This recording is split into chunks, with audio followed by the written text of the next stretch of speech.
Country মিউজিকের জনপ্রিয় তারকা ডলি পার্টন মারা গেছেন। তার বয়স হয়েছিল ৮০ বছর। মঙ্গলবার সামাজিক মাধ্যমে দেয়া এক ভিডিও বার্তায় ডলির মৃত্যুর কথা নিশ্চিত করেন তার ভাগ্নে ও দীর্ঘদিনের নিরাপত্তা প্রধান ব্রায়ান সিভার। তার মৃত্যুতে শোক জানিয়েছেন প্রেসিডেন্ট ডোনাল্ড ট্রাম্প ও সাবেক প্রেসিডেন্ট বারাক ওবামা সহ বিভিন্ন অঙ্গনের মানুষ।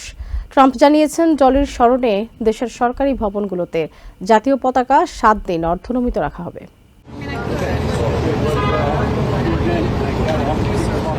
মঙ্গলবার ডলি পার্টনের মৃত্যুর খবর ছড়িয়ে পড়ার পর শোক নেমে আসে তার ভক্ত ও সঙ্গীতাঙ্গনে। কয়েক দশক ধরে কান্ট্রি মিউজিককে সমৃদ্ধ করা এই শিল্পীর ৮০ বছরের জীবনের অবসান হল নেশভিলে। সামাজিক মাধ্যমে দেয়া এক ভিডিও বার্তায় ডলির ভাগ্নে ও দীর্ঘদিনের নিরাপত্তা প্রধান ব্রায়ান সিভার তার মৃত্যুর খবর নিশ্চিত করেন। কান্ট্রি মিউজিকের ইতিহাসে অন্যতম জনপ্রিয় শিল্পী ছিলেন ডলি পার্টন। তার ক্লাসিক হিট জেলোইন থেকে শুরু করে 9 to 5 তার গান প্রজন্মের পর প্রজন্মের শ্রোতাদের কাছে জনপ্রিয় হয়েছে। প্রায় ৬ দশকের ক্যারিয়ারে সঙ্গীতের পাশাপাশি অভিনয় ও গীতিকার হিসেবেও নিজের আলাদা পরিচয় তৈরি করেন তিনি।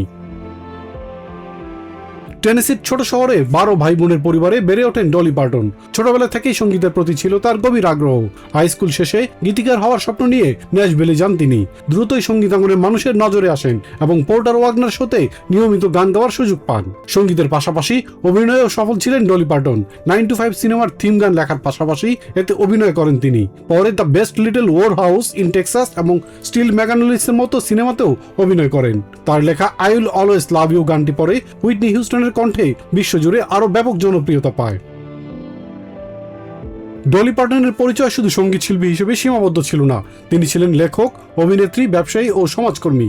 শিশুদের জন্য সাক্ষরতা কর্মসূচি থেকে শুরু করে কোভিড-19 ভ্যাকসিন গবেষণায় অর্থায়ন, বিভিন্ন মানবিক কর্মকাণ্ডেও যুক্ত ছিলেন তিনি। তবে ডলি সবসময় নিজের সবচেয়ে বড় পরিচয় হিসেবে সঙ্গীত শিল্পী পরিচয়টিকেই সামনে রেখেছেন। প্রায় ৩,০০০ গান লিখেছেন ডলি পার্টন। দীর্ঘ সঙ্গীত জীবনে পেয়েছেন অসংখ্য পুরস্কার ও সম্মাননা। এর মধ্যে রয়েছে গ্র্যামি লাইফটাইম অ্যাচিভমেন্ট অ্যাওয়ার্ড এবং rock and roll hall of ফেমে অন্তর্ভুক্তি। ৭৭ বছর বয়সে প্রথম রক অ্যালবাম রকস্টার প্রকাশ করেন ডলি পার্টন। অ্যালবামটিতে বিভিন্ন প্রজন্মের শিল্পীর সাথে যৌথভাবে গান করেন তিনি। বয়স বাড়লেও নতুন ধরনের শিল্পীদের নিয়ে কাজ করার আগ্রহ হারাননি এই কিংবদন্তি শিল্পী। ডলি পার্টন ছিলেন দেশের সবচেয়ে প্রিয় শিল্পীদের একজন। তার গান, অভিনয়, স্বতন্ত্র ব্যক্তিত্ব ও সমাজসেবামূলক কর্মকাণ্ড তাকে প্রজন্মের পর প্রজন্মের মানুষের কাছে জনপ্রিয় করে তুলেছে। তার মৃত্যুতে শোক জানিয়েছেন প্রেসিডেন্ট ডোনাল্ড ট্রাম্প ও সাবেক প্রেসিডেন্ট বারাক ওবামা সহ বিভিন্ন অঙ্গনের মানুষ। সামাজিক মাধ্যম ট্রুথ সোশ্যালে দেওয়া পোস্টে ট্রাম্প জানান, ডলির স্মরণে আমেরিকায় সরকারি ভবনগুলোতে জাতীয় পতাকা অর্ধনমিত রাখা হবে।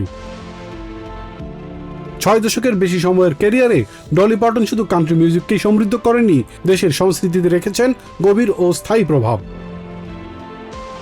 Ilias Kamal, TVN 24 news desk. New York থেকে সম্প্রচারিত টিভিএন 24 টেলিভিশন বিশ্বজুড়ে বাঙালির কণ্ঠস্বর।